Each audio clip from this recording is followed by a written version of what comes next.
जैसा कि आप लोग जानते हैं, कल मैंने प्रेजेंट कंटीन्यूअस टेंस आपको पढ़ाया था। आज हम बात करेंगे प्रेजेंट परफेक्ट टेंस की। तो हम देखते हैं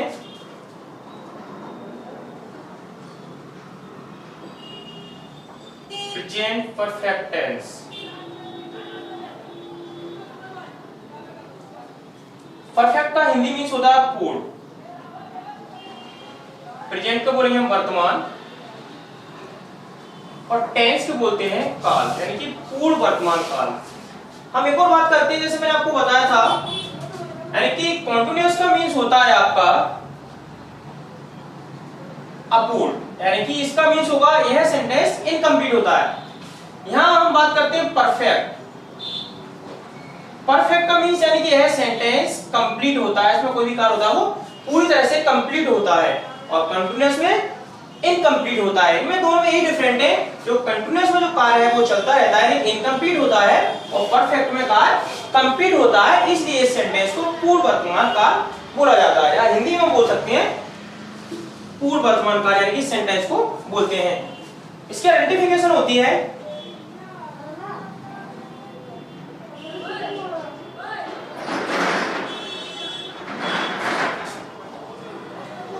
वाक्य के अंत में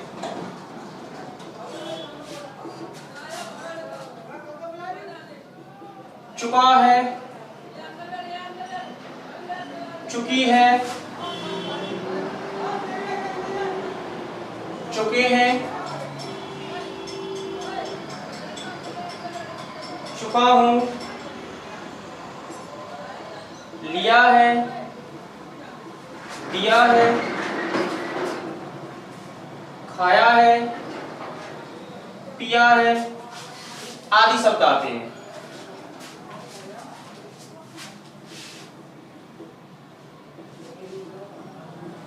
यानी कि सेंटेंस की पहचान है चुका है, चुकी है, चुके हैं, चुका हूं, लिया है, दिया है, खाया है, पिया है आदि शब्द आते हैं। अब हम बात करते हैं अफर्मेटिव का रोल, यानी कि साधारण। अफर्मेटिव का रूल होता है आपका, सबसे पहले हम लिखेंगे सब्जेक्ट, इसके बाद हम लिखेंगे हैज या हैव, प्लस वर्ब की थर्ड फॉर्म प्लस ऑब्जेक्ट।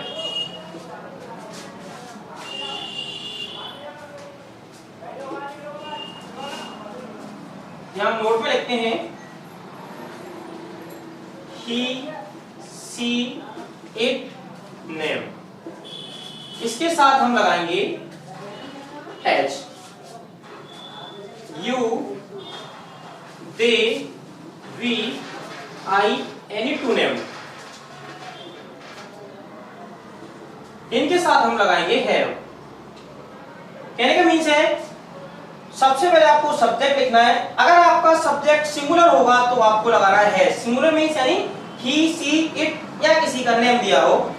अगर आपका सब्जेक्ट प्लूरल होगा, प्लूरल सब्जेक्ट के साथ आपको प्लूरल सब्जेक्ट के साथ आपको हैव लगाना है, जैसे कि you, they, we, I यानी टू नेम। अब हम बात करते हैं एग्जांपल की।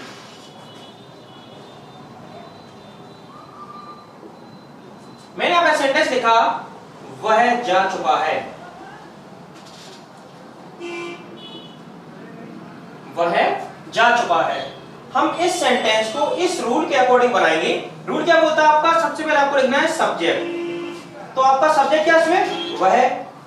तो मैं यहां पे लिखूंगा वह को इंग्लिश में बोलते हैं ही, प्लस इसके बाद आपको क्या लिखना है हैज या हैव। हैज का लगाएंगे, हैव का लगाएंगे। मैं आपको पहले बता चुका हूं सिंगुलर सब्जेक्ट के साथ आपको हैज लगाना है। आपका सब्जेक्ट क्या है, ही, यानी कि सिंगुलर है, इसके साथ हम लगाएंगे हैज। अब आपको लिखना है वर्ब की थर्ड फॉर्म, यानी कि जाना, इसको बोलते हैं गो। गो की थर्ड फॉर्म होती है गॉन, और इसमें आपका ऑब्जेक्ट दिया नहीं है तो आपका सेंटेंस यही कंप्लीट होता है। यानी कि सबसे पहले मैंने आप सब्जेक्ट लिखा हुआ है, इसको बोलेंगे ही के साथ हम लगाएंगे हैज। वर्ब की थर्ड फॉर्म यानी कि जाना, इसको बोलेंगे गॉन।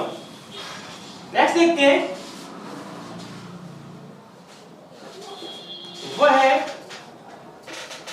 सो चुकी है। मैंने सेंटेंस लिखा नेक्स्ट, वह सो चुकी है। आपका सब्जेक्ट क्या है? वह, यानी कि लड़की है तो मैं इसको बोलूंगा सी। सी के साथ यानी कि सिंगुलर सब्जेक्ट है, मुझे लगाना है यहाँ पे हैज। वर्ब की थर्ड फॉर्म, वर्ब क्या है? सोना। इसको स्लीप बोलते हैं, स्लीप की थर्ड फॉर्म होगी स्लैप। इसमें ऑब्जेक्ट दिया नहीं है तो आपका सेंटेंस कंप्लीट हो गया। नेक्स्ट एग्जांपल देखते हैं।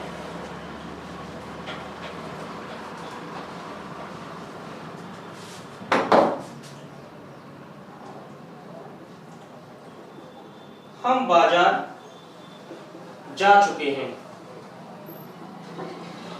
मैंने यहाँ पे सेंटेंस लिखा हम बाजार जा चुके हैं। इस सेंटेंस को इस रूल के अकॉर्डिंग देखते हैं। सब्जेक्ट क्या आपका? हम।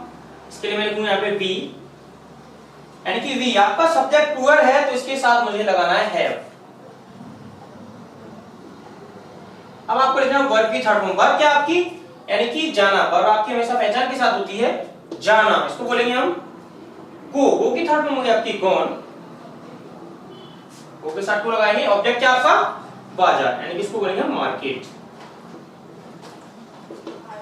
We have gone to market. आपका अफर्मेटिव का सेंटेंस कंप्लीट हो चुका है।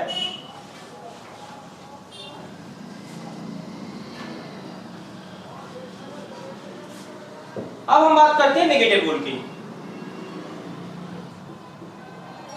इसको हिंदी बोलेंगे नकारात्मक। इसमें क्या करेंगे? पहले आपको सब्जेक्ट लिखना है, उसके बाद हैज है प्लस नॉट प्लस वर्ब की थर्ड फॉर्म प्लस ऑब्जेक्ट। मैं आपको पहले बता चुका हूं सिंगुलर सब्जेक्ट के साथ लगाई है जो प्लूरल के साथ लगाई है, तो यहां दोबारा से मेरे को लिखने की जरूरत नहीं है। हम डायरेक्ट एग्जांपल देखते हैं।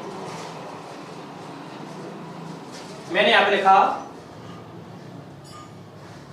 वह फुटबॉल नहीं खेल चुका है।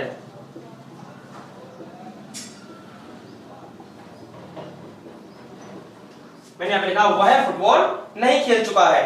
सब्जेक्ट क्या आपका? वह है। इसको हम इंग्लिश में बोलेंगे ही। आपका सब्जेक्ट सिंगुलर है ही, तो सिंगुलर के साथ हम हैज लगाते हैं, तो मैंने यहां पे लगाया हैज। यानी इसमें नहीं दिया है आपका सेंटेंस नेगेटिव है, मैं इसमें नॉट लगाऊंगा। ही हैज नॉट वर्ब की थर्ड फॉर्म यानी कि खेलना। खेलने को हम बोलेंगे प्ले। प्ले की थर्ड फॉर्म होती है प्ले। ऑब्जेक्ट है आपका फुटबॉल, तो फुटबॉल को इंग्लिश में फुटबॉल ही बोलते हैं। यानी कि सबसे पहले मैं सब्जेक्ट लिखा वह, यानी कि इसको ही बोलेंगे। ही के साथ हम हैज लगाते हैं, उसके बाद आपको नॉट लगाना है। वर्ब की थर्ड फॉर्म खेलना, खेलने को प्ले, इसकी थर्ड फॉर्म होती है प्ले। ऑब्जेक्ट आपका फुटबॉल, तो फुटबॉल का फुटबॉल होगा। अब हम नेक्स्ट देखते हैं कि आपका इंटरोगेटिव।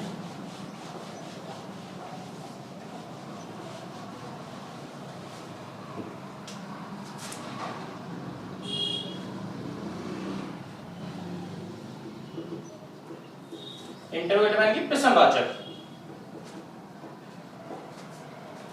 इसका रूल है,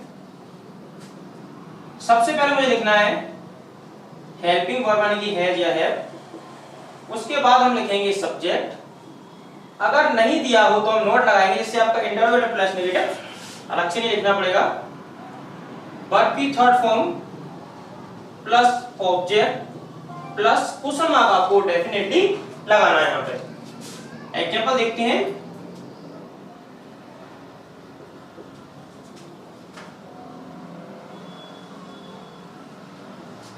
क्या वह गाना गा चुका है?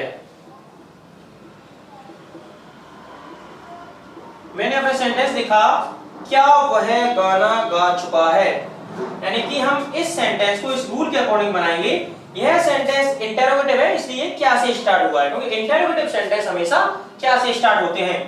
तो हमें क्या करना है, सबसे पहले आपको सब्जेक्ट देखना है। आपका सब्जेक्ट क्या है? वह है। इसके साथ यानी कि सिंगुलर सब्जेक्ट है, तो इसके साथ क्या लगाएंगे हम? हैज। तो मैंने सबसे पहले यहां पे लिखा हैज। आपका सब्जेक्ट क्या है? वह, इसको बोलेंगे ही। अब सेंटेंस में नहीं दिया नहीं तो हम नोट नहीं लगाएंगे। वर्ब की थर्ड फॉर्म यानी कि गाना, सिंग सेंग संग, इसकी थर्ड फॉर्म होगी इसकी संग। ऑब्जेक्ट क्या आपका? ये गाना, इसको बोलेंगे अ सॉन्ग। क्वेश्चन मार्क आपको डेफिनेटली लगाना है। एक बार और देख लो, मैंने यहाँ पे हैज क्यों लगाया, क्योंकि आपका सब्जेक्ट है यहाँ पे सिंगुलर, इसलिए मैंने यहाँ पे लगाया हैज। इसका लिखेंगे हम सब्जेक्ट, सब्जेक्ट क्या आपका वह है, यानी इसको बोलेंगे ही। इसमें नहीं दिया नहीं है तो नॉट नहीं लगाएंगे। वर्ब की थर्ड फॉर्म यानी कि गाना, गा चुका है, तो ये क्या होगा, यानी कि इसकी थर्ड फॉर्म होगी संग। ऑब्जेक्ट क्या आपका गाना, इसको बोलेंगे अ सॉन्ग। अब मान कि यह सेंटेंस है कि इंटररोगेटिव प्लस नेगेटिव जैसे दिया हो, जैसे मैं इसी को ऐसे लिखूं, क्या वह गाना नहीं गा चुका है, क्या वह गाना नहीं गा चुका है। तो ये इंटररोगेटिव प्लस नेगेटिव हो जाएगा। तो इसमें क्या करना है आपको, वही आपको पहले सब्जेक्ट देखना है, आपका सब्जेक्ट क्या है, यानी कि वह, इसके साथ हम लगाएंगे हैज। फिर सब्जेक्ट क्या आपका वह है, इसके लिए लिखेंगे ही। अब देखो इसमें नहीं दिया हुआ है तो हम इसमें नॉट लगाएंगे। वर्ब की थर्ड फॉर्म यानी कि गा चुका है, इसको बोलेंगे संग। ऑब्जेक्ट क्या आपका गाना, इसको बोलेंगे अ सॉन्ग। और क्वेश्चन मार्क आपको जरूर लगाना है। आपका इंटररोगेटिव का भी कंप्लीट हो चुका है। अब हम बात करेंगे डबल इंटररोगेटिव की।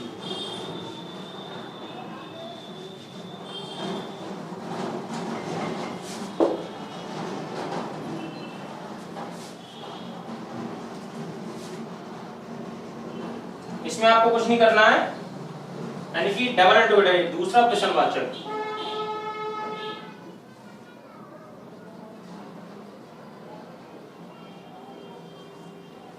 इसमें सबसे पहले आपको लिखना है क्वेश्चन वर्ड। क्वेश्चन वर्ड लिखने के बाद हम लगाएंगे हेल्पिंग वर्ब, यानी कि सिंगुलर सब्जेक्ट के साथ हैज और प्लूरल सब्जेक्ट के साथ है। मैं इससे पहले अफर्मेटिव सेंटेंस में बता चुका हूं कि आपको हैज कहां लगाना है, हैव कहां लगाना है। इसके बाद हम लिखेंगे सब्जेक्ट। डबल इंटररोगेटिव में हमेशा नॉट चौथे स्थान पर आता है। इसका वर्ब की third form plus object plus question mark. Example देखते हैं।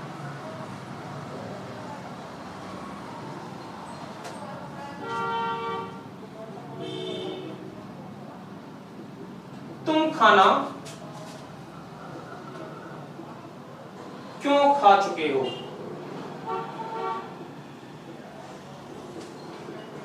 मैंने यहां पे सेंटेंस लिखा तुम खाना क्यों खा चुके हो। तो हमारा रूल क्या होता है, सबसे पहले लिखना आपको क्वेश्चन वर्ड, यानी कि मैं आपको पहले ही बता चुका हूं क्वेश्चन वर्ड हमेशा वाक्य के बीच में दिए होते हैं। इनकी इंग्लिश हम सबसे पहले बनाते हैं, जैसे कि कब, क्यों, कहां, कैसे, कितना, कौन। तो हम देखते हैं यहाँ पे क्वेश्चन वर्ड क्या आपका क्यों। क्यों को इंग्लिश में बोलेंगे हम व्हाई।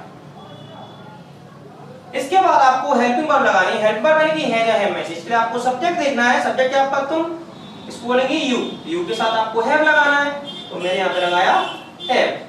सब्जेक्ट क्या आपका तुम, इसको बोलेंगे हम यू। अब इसमें नहीं दिया है तो हम नॉट नहीं लगाएंगे, यानी कि वर्ब की थर्ड फॉर्म यानी कि खाना, इसको बोलेंगे ईट। ईट की थर्ड फॉर्म होती है ईटन।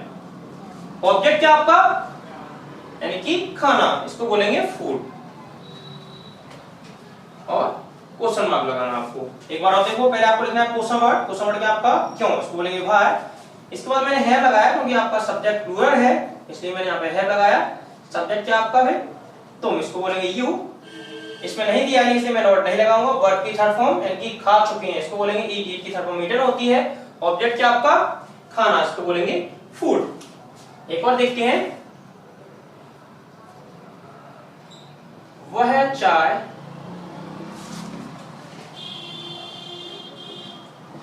कैसे